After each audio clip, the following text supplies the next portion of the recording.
All right, guys, I really want to say something concerning the accident of Anthony Joshua and his friends. That he actually came down here with. Okay, we all know the fact that he is a simple lifestyle person.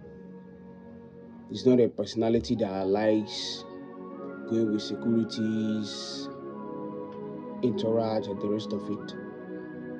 It became part of him as a result of him being in UK for a very long time. I mean, spending the bigger part of his life in the UK. So, I mean, they live a very simple lifestyle there. But on the other hand, Nigeria is something else. I mean, whenever you're coming down to Nigeria, whenever you're coming down, you're a citizen of Nigeria, you're visiting Nigeria, you're supposed to have this mindset of anything will happen at any time. It's not like we're praying for bad. Do you get? I mean, in the sense of being more careful and cautious on a more serious note. Now, let me say this. If he was in a convoy,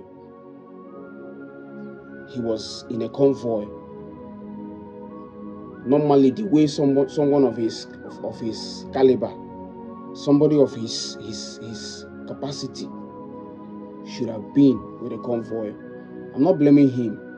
But had it been that he was on a convoy, trust me, when you talk about convoy, when you talk about some of these politicians and some of these high-profile individuals that go with convoy, you find out that it's very rare for you to hear that their convoy had an accident. When you talk about convoy or fleet of cars, you will talk about professional drivers. They don't just pick anyone on the street and put him in line. They have to scrutinize you, check your ability, check your capacity before they can put you in such list. That is one. Then the other one is, if at all he was on convoy, definitely he will not be in front. And I'm very sure he will not be at the back. There is no way his vehicle will be at the front. Definitely the vehicle that will contain him and his friends would actually be in the middle. Yes, it must be at the middle. Now let's look at it this way. His vehicle is at the middle and he's on convoy. There's a car in his front and behind him. Definitely if that accident happens in front, it will happen to the vehicle in front.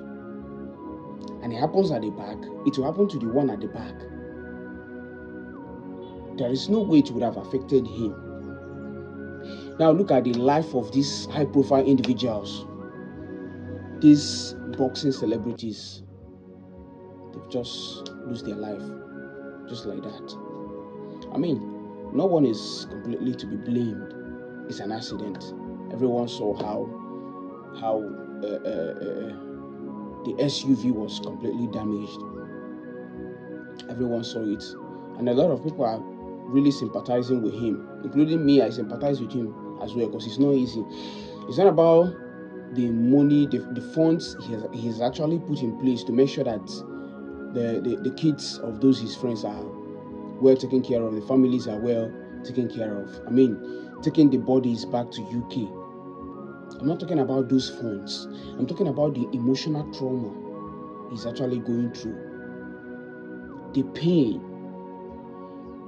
because from my findings, they say even before he became a celebrity, even before he became a world-class boxer that he is today, these guys have actually been with him. They've actually been with him. They were like, these are people that you can say that they were with him when he had nothing. So these guys are more like brothers.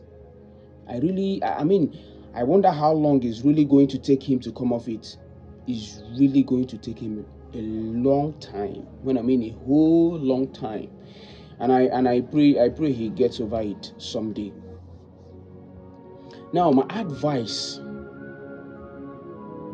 to some of our high-profile individuals, my advice to some of these elites: Nigeria no be US. Nigeria no be UK, no be Germany, no be Russia. Whenever you come down here, be careful and be cautious.